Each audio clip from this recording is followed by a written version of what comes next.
આપણે શીતળવાળો જે લાઠીવાળો રોડ કહેવાય છે, જે આજે જે રોડ 3 મહિનાની અંદર જે પરિવાર તોડવામાં આવ્યો છે, બરાબર, અને ત્યાં જે પૂછવામાં આવ્યું છે તો એમ કહેવામાં આવ્યું છે કે સેમ્પલ રિજેક્ટ થયા છે. તો ખરેખર તો આ છેલ્લા 30 વર્ષથી ભારતીય જનતા પાર્ટીના રાજમાં ગુજરાતમાં માત્ર ને માત્ર ભ્રષ્ટાચાર ફેલાવાનો છે.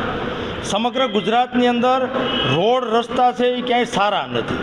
જે 3 વર્ષની ગેરંટી પીરિયડવાળા હોય, 7 વર્ષે રોડ નવો બનાવવાનો હોય તો 3 વર્ષની ગેરંટી પીરિયડવાળા રોડ 3 મહિના ટકતા નથી.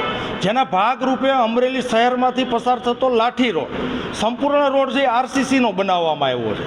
હજી તો 3 મહિના પહેલાં જ રોડ છે એ બનાવ્યો છે, હજી તો એનું લોકાર્પણ પણ કર્યું નથી. અને રોડની અંદર મસ્ત મોટી તિરાડો પડી ગઈ હતી.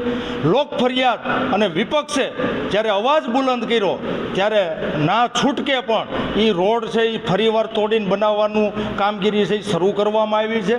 જ્યારે કોન્ટ્રાક્ટરને કે સુપરવાઇઝરને પૂછવામાં આવ્યું કે ભાઈ આ રોડ શા માટે બનાવીને 3 મહિનામાં તોડવામાં આવ્યો છે, તો એ લોકો એવા જવાબ આપે છે કે ભાઈ સેમ્પલ ફેલ ગયું.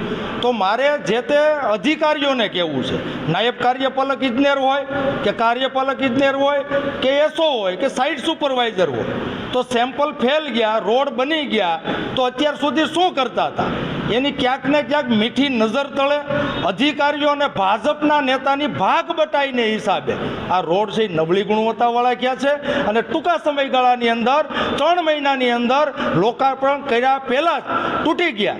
હવે અમરેલી શહેર, અમરેલી જિલ્લાની અને ગુજરાતની જનતા છે જાગૃત બની ગઈ છે.